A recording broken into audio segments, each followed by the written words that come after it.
Vitajte pri sledovaní relácie Rodičovské Pexeso, v ktorej vám tentokrát predstavíme súkromnú základnú umeleckú školu Roberta Tatára. Základná umelecká škola bola zaradená do siete umeleckých škôl v roku 2005. Teda je to 7. rok, čo funguje na území nášho mesta. Súkromná základná umelecká škola, ktorá bola vytvorená ako alternatíva k verejnej škole, poskytuje vzdelanie deťom, mladým ľuďom i dospelým. Žiakmi našej školy sú deti predškolského veku, a teda od 1. triedy až po 8. triedu, alebo respektíve 9. triedu. Základných škôl a takisto vzdelávame aj stredoškolákov a vysokoškolákov do veku 19 rokov. Škola ponúka na výber 4 odbory: hudobný, výtvarný, tanečný a literárno-dramatický odbor. Tradične hudobný odbor je najväčší záujem je o štúdium v hudobnom odbore. Je to asi aj preto, že ponúka najväčšiu paletu možností štúdia rôznych hudobných nástrojov. Vlastne gro školy tvorí tento odbor.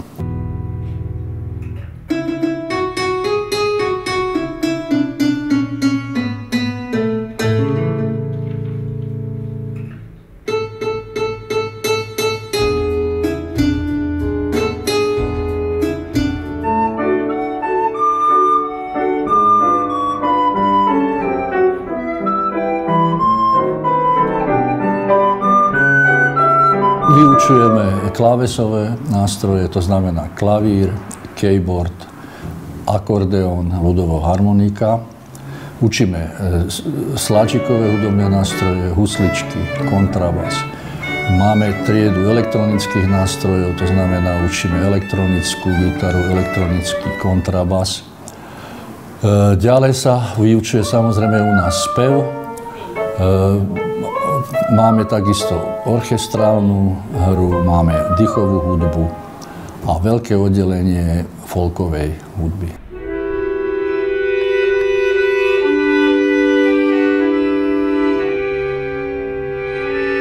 Túto školu som ukončil minulý rok. Študoval som tu hru na akordeón u pána riaditeľa Roberta Tatára. Absolvoval som obidva cykly, ktoré táto škola obsahuje.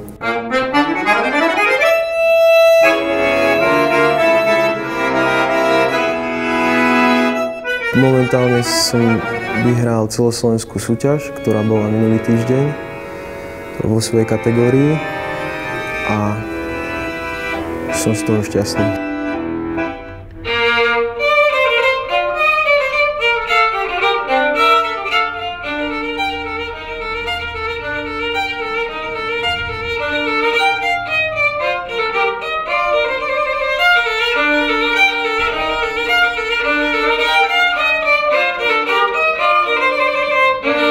Chodila som sem približne od rokov 2005 až 2011, čiže minulý rok som tu absolvovala a vlastne po prijatí na konzervatórium som odišla odtiaľto.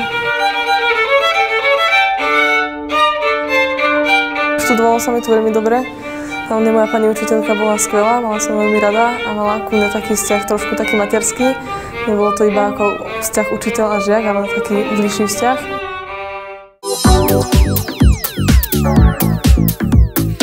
Škola ako taká je výnimočným útvarom, pretože sprostredkúva svojim študentom vzdelanie. Čiže každá škola svojím spôsobom je výnimočná a je to úžasná vec, že môže byť.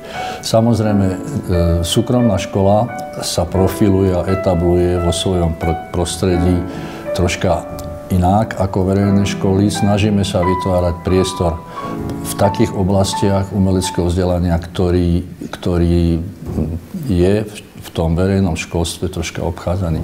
Vyučujeme u nás jazzovú hudbu, vyučujeme proste muziku na elektronických nástrojoch. A potom je to hlavne otázka prístupov. Veľmi podstatne sa zmenili prístupy k našim študentom, našim žiakom. Nie sú to len žiaci, ale zároveň sú to aj naši klienti. Čiže otázka prístupu k tým deťom zohráva v našej práci veľmi dôležité miesto. Obyčajný učiteľ učí, dobrý učiteľ vysvetľuje, vynikajúci demonštruje, no veľký učiteľ inšpiruje.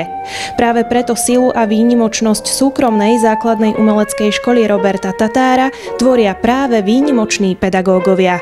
Veľmi dôležité pre nás je vyberať takých ľudí, ktorí tú svoju prácu vykonávajú kvalitne, pretože nedá sa nič robiť. Kedysi sa hovorilo, že človek je nahraditeľný.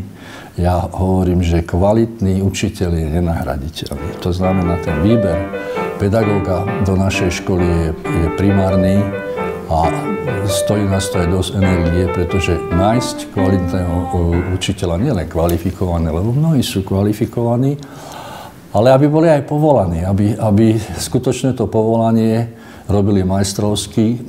Je to dôležité. Potom samozrejme je o tú školu aj záujem. Škola má vlastne dve výchovné dimenzie. Jedna je veľmi široká, kde vychovávame deti k hlbokému vnímaniu estetiky a krásy života prostredníctvom umeleckých disciplín. A druhý smer je študijný. Samozrejme, že pripravujeme talentovaných žiakov aj na štúdia na odborných školách. Máme takýchto študentov a sú úspešní. Ja som ich pozval dnes sem do školy. Sú to naše deti, naši žiaci, aby vám zahrali a aby tak troštička aj budúcim adeptom štúdia urobili chuť učiť sa.